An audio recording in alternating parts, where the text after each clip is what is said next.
मामा इस पे जरा साइन कर दे। ये क्या है बेटा? ये हमारे घर के कागजात हैं। लेकिन ये तो हमारा पुश्तनी घर है। मैंने और तुम्हारे बाप ने ये बहुत प्यार से बनाया था। मामा, इस घर का खर्चा तो पूरा नहीं हो रहा, तो इस बड़े घर का क्या करना है? वैसे भी मेरे पापा ने हमारे लिए घर देख रखा है, हम वो ले लेंगे। लेकिन बेटा। माँ क्यों बहस कर रही हो? जब मैंने कह दिया ना साइन कर दो तो चुपचाप कर दो।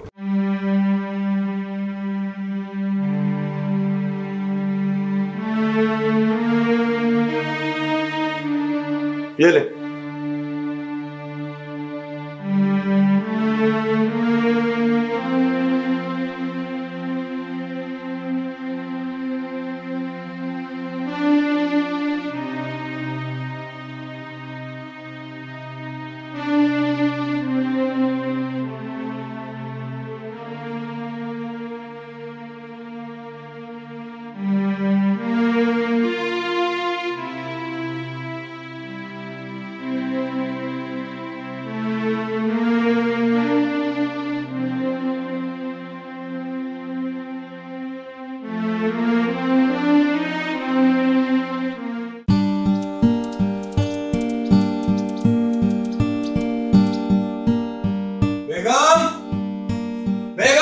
खाना लेके आओ।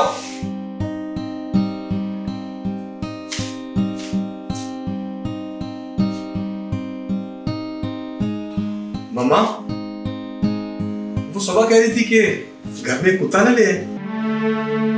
तुम्हें तो पता है बेटा कि मुझे कुत्ते से कितनी एलर्जी है।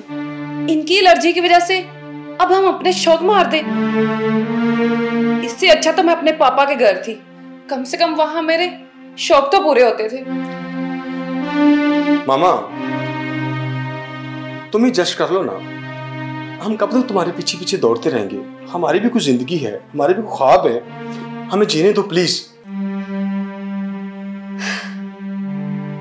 जिस औरत का शौहर नहीं होता ना, तो उसके बच्चे भी कहाँ सुनते हैं। लो जी, हो गया इमोशनल ड्रामा शुरू। अगर इतनी ही तकलीफ है तो निकल जाओ इस घर से।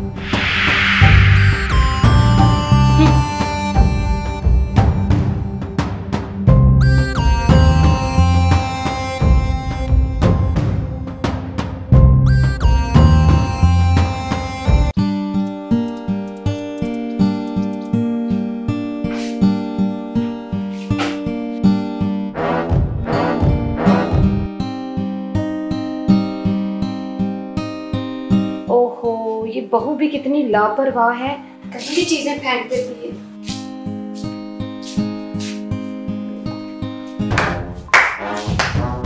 ये कमी रह गई थी, अब चोरी भी करने लगी।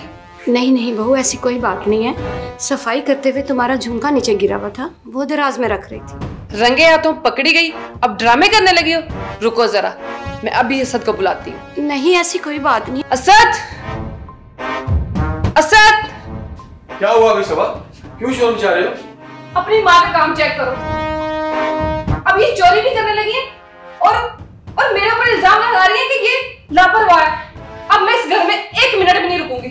माँ अब ये क्या नया नाटक है? अरे नहीं बेटा, बहू का झुमका नीचे गिरा हुआ था, मैं दराज में रख रही थी। बहू झूठ बोल रही है। वैसे हद है माँ, कितना झूठ बोलोगे? वो अपने झुमके के लिए झूठ क्यों बोलेगी? अच्छा, अब तुम्हें मेरी बात झूठ लगती है? जब से ही तुम्हारी बीवी आई है ना, इसके गुलाम बनकर रहते हो, उसका पल्लू पकड़ के आगे पीछे घूमते रहते हो, और माँ तुम्हें झूठ लगती है। बस करो माँ, अब तुम हद क्रॉस कर रही हो। मैं हद पार करती हूँ?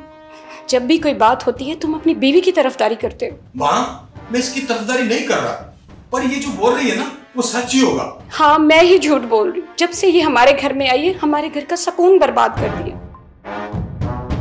पहले इसने हमारा पुश्तनी घर बिकवा दिया, और अब मुझ पे चोरी का इल्जाम लगा रही है। तो क्या करूं माँ, हमारे भी कुछ सपने हैं, हमने भी अपने लिए सोचा हुआ, फ्यूचर प्लान है हमारे। हम जब भी कुछ नया सोचते हैं आप हमारे बीच में आ जाती हो। मैं बीच में आ रही हूँ? मुझे क्या पता था मैं तुम जैसी नालायक औलाद पैदा कर रही हूँ। इससे अच्छा तुम मैं बेऔलाद ही रहती। बस माँ बहुत हो गया, अब निकलो इस घर से।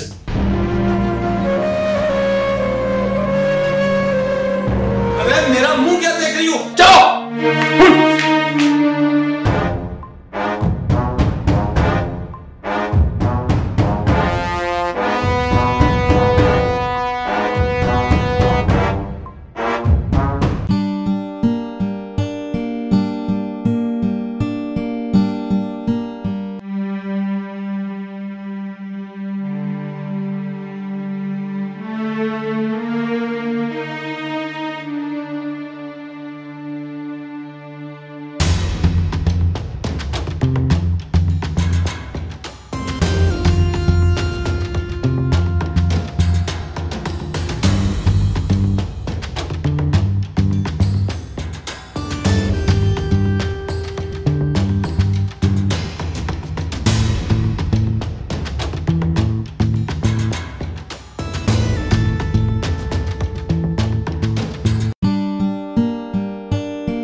बेगम,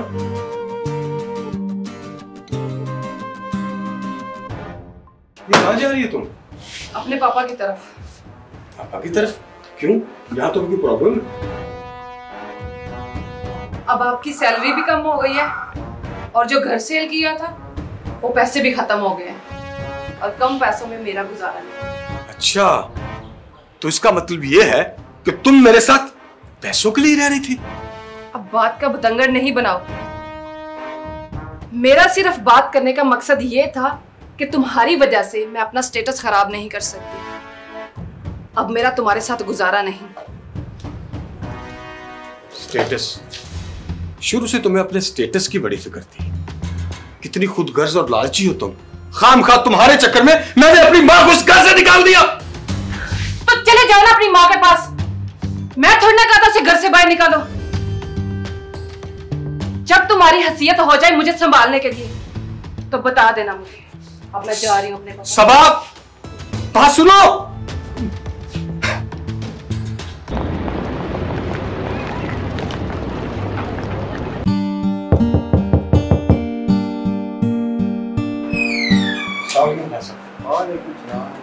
ये वो मेरी वालदा है यहाँ पे, साबरा नाम है उसका, उसको बुलवा दो। अच्छा, आप साबरा के बेटे हो? जी। आपने तो अपना एड्रेस और कांटेक्ट नंबर गलत लिखवाया था। हम तो पिछले 2 महीने से आपको ढूंढ रहे हैं। जी, मुझसे गलती हो गई, पर अब मैं अपनी माँ को लेने आया हूँ। प्लीज उसे जल्दी मिलवा दे। मैं माफी चाहता हूँ। 2 महीने बीमार रहने के बाद साबरा अल्लाह को प्यारी हो गई है। उसका कोई वली वारिस ना होने की वजह से हमने उसको शाहफरीद कब्रिस्तान में लावारिस दफना दिया।